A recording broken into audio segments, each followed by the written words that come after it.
تب بھی اس پر سماعت کے لیے چیف جسٹس خود سے بینچ نہیں بنا سکیں گے، اور بینچ بنانے کے لیے 3 رکنی کمیٹی کے پاس ہی یہ معاملہ جائے گا، اور ایک مرتبہ پھر چیف جسٹس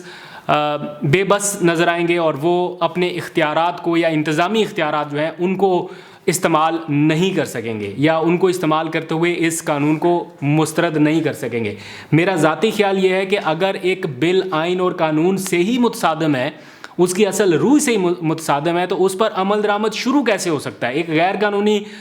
چیز کے اوپر عمل درآمد کیسے ہو سکتا ہے، اور وہ بھی سپریم کورٹ کرے؟ ایسا ممکن نہیں ہے۔ خیر، پی ڈی ایم نے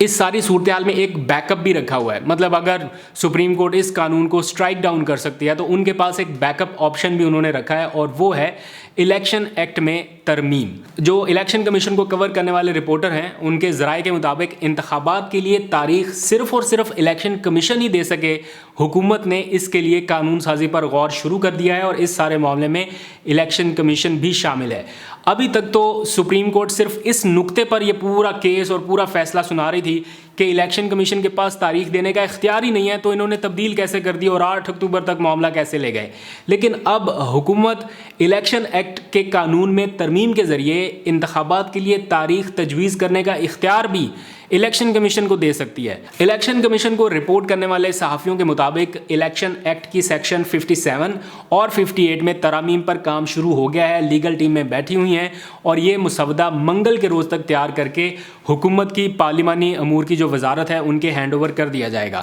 اور اس ترمیم کے بعد پھر الیکشن کمیشن کے کام میں کوئی مداخلت نہیں کر سکے گا۔ یہ سارا وہ پلان ہے جس کے اوپر اس وقت ایگزیکیوٹ ہو رہا ہے، مطلب کہ ہر فورم سے یہ کوشش ہو رہی ہے،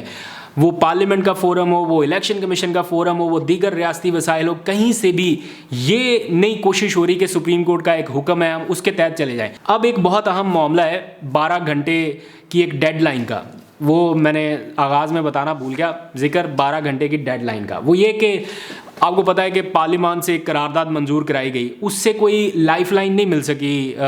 حکومت کو، اور وہ بالکل ایسے پھس پھسی سی قرارداد تھی، اور اس میں سے کوئی نتیجہ خیز وہ ثابت نہیں ہو سکی، نہ اس کے اوپر مین لیڈرشپ کے دستخط، نہ کچھ اور، الٹا وہ قرارداد خود آئین کے آرٹیکل 68 کی خلاف ورزی ہو گئی۔ تو اب تحریک انصاف نے کارروائی کا فیصلہ کیا ہے ان ارکان کے خلاف جو اس قرارداد میں شامل تھے، اور انہوں نے 12 گھنٹے کی ڈیڈ لائن دے دی ہے کہ 12 گھنٹے کے اندر اندر یہ قرارداد آپ واپس لیں، اگر واپس نہ لی تو آپ لوگوں کے خلاف نااہلی کی کارروائی شروع ہوگی۔ اور فواد چودھری نے اپنی پارٹی قیادت یعنی عمران خان اور باقی رہنماؤں سے مشاورت کے بعد اس کے اوپر کام شروع کر دیا ہے۔ مجھے نہیں لگتا کہ حکومت کے یہ اراکین اپنی قرارداد کو واپس لیں گے، لیکن اگر واپس نہیں لیتے تو بالکل لاؤڈ اینڈ کلیئر ایک چھوٹے سے پیرے میں ایک چیز لکھی ہوئی ہے، آئین کا آرٹیکل ہے جس میں لکھا گیا ہے کہ ایوان میں ججز کے کنڈکٹ کے اوپر بحث نہیں ہو سکتی، موضوع بحث نہیں بنایا جا سکتا، لیکن موضوع بحث بنایا گیا، اس کے اندر ڈسکشن ہوئی، تنقید ہوئی، سارا کچھ ہوا، تو یہ آئین کی خلاف ورزی ہوئی ہے۔ تو اس صورت میں جن ارکان نے خلاف ورزی کی ہے ان کی نااہلی کا ایک ریفرنس تیار کر کے سپریم کورٹ میں یا متعلقہ عدالت سے رجوع کیا جائے گا، اور جب عدالت کے سامنے یہ چیز جائے گی کہ آئین میں یہ چیز لکھی ہے لیکن ان ارکان نے یہ قرارداد منظور کرا کے اسی شک کی خلاف ورزی کی ہے، تو بہت ہی سمپل اور آسان کیس ہو سکتا ہے ان کی ڈسکوالیفیکیشن کا۔ لیٹس سی کیا ہوتا ہے۔ آج عمران خان کے حوالے سے مختلف کیسز جو ہیں ان کی بھی اب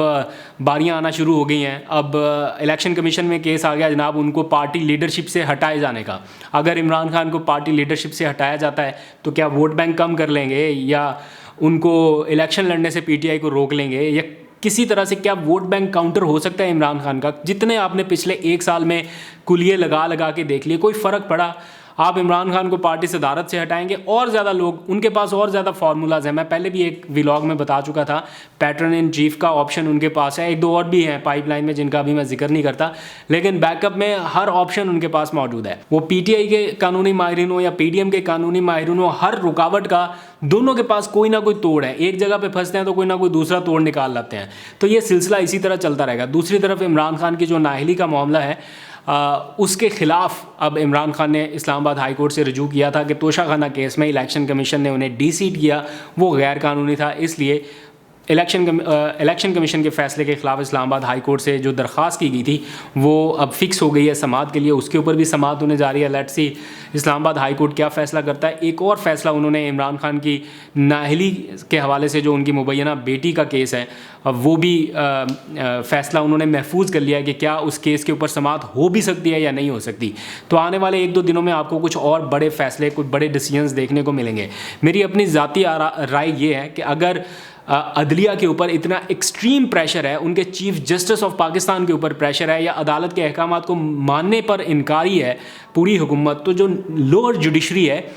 وہ کس سمت میں جاتی دکھائی دے گی، یہ بڑا دیکھنا ہوگا. یہ ایک ایک فیصلہ ثابت کرے گا کہ کیا لوور جوڈیشری اب عدلیہ کے اپنے ہی حقوق پروٹیکٹ کرنے کے لیے تیار ہے، یا وہ بھی دباؤ کہیں نہ کہیں فیل کر رہے ہیں یا فیس کر رہے ہیں. ساری بحث ایک غیر ضروری مسئلے کی طرف، ایک غیر ضروری بحث کی طرف سارا معاملہ چلا گیا کہ یہ فیصلہ اس کی اکثریت کا ہے یا اس کی اکثریت کا. میں تو یہ سمجھنے سے قاصر ہوں کہ جب آئین میں ایک واضح چیز درج ہے تو آپ کو اس بحث میں پڑھنا ہی نہیں چاہیے کہ یہ کتنے ججز کا فیصلہ ہے اور کس نے اختلاف کیا. اور اختلاف کرنے والے ججز میں سے بھی کسی ایک نے یہ نہیں کہا کہ الیکشن 90 روز کے اندر نہیں ہونے چاہیے. اگر کسی ایک نے بھی کہا ہے، بلکہ وہ عطر من اللہ صاحب ہیں، ان کی بھی ججمنٹ کل آئی، بڑی ان کے اوپر بھی تنقید ہوئی، لیکن کیا انہوں نے بھی یہ کہا کہ 90 روز کے اندر انتخابات نہیں ہوں گے؟ وہ کہتے ہیں کہ بالکل 90 روز کے اندر ہی ہونے چاہیے، اور تمام جو انتظامی اختیارات ہیں یا مشینری ہے، ریاستی انتظامی مشینری، اس کو انتخابات کرانے کے لیے 90 روز کے اندر انتخابات کرانے کے لیے جو فیصلے ہیں ان پر عمل درآمد کرنا چاہیے. انہوں نے نہیں کہا کہ نہیں ہونے چاہیے. تو اس لیے یہ بحث ہی بالکل فضول ہے. کوئی بھی سپریم کورٹ کا معزز جج آئین سے باہر جا کر نہیں کھیل سکتا. تو آنے والے دنوں میں پتہ چل جائے گا، آپ کو اپڈیٹ کرتا رہوں گا. آج تک کے لیے اتنا، اپنا بہت سا خیال رکھیے. اللہ حافظ.